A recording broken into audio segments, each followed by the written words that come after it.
If you've heard of prion diseases before, it was likely in reference to cows. I know is my introduction to the concept. As a side note, telling a kid about mad cow disease is one of the most efficient ways to instill new phobia. However, this mysterious cow illness isn't the only affliction of its kind, or even the most common.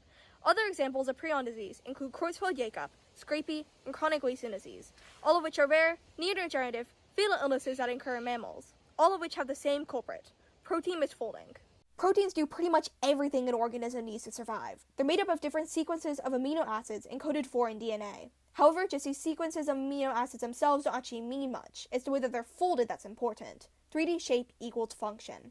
We're specifically looking at the secondary level of proteins here, where the polypeptide chain usually arranges itself into either alpha helix or beta pleated sheets. A misfolded major prion protein, such as a scrapie isoform, can act as an infectious agent. When the anomalous misfolded protein comes into contact with a normal protein, it can latch on and cause that protein to misfold. This results in a sort of chain reaction as the prions bump into other proteins and cause them to change. Although the exact function of the normal major prion protein is unclear, it's mostly present in the neurons. Prion structure gives it a resistance to protease, the typical process by which proteins are broken down, as well as heat and common means of bacterial sterilization. The aggregation of prions can result in plaque buildup and the appearance of small holes in the brain as brain cells are killed. Prion diseases come in three forms: sporadic, genetic, and acquired. The majority of prion diseases are actually sporadic, meaning they occur as a result of the post-translational protein modification of a regular functioning prion protein. There can also be a genetic factor, like familiar Creutzfeldt-Jakob disease, due to the autosomal dominant mutation of the prion protein gene. Acquired prion disease is where the prion is introduced through exposure, like through infected meat or tissue. This is extremely rare, especially as stricter precautionary measures have sought to further decrease this risk. Nowadays, your likelihood of contracting variant Creutzfeldt-Jakob disease from beef is small.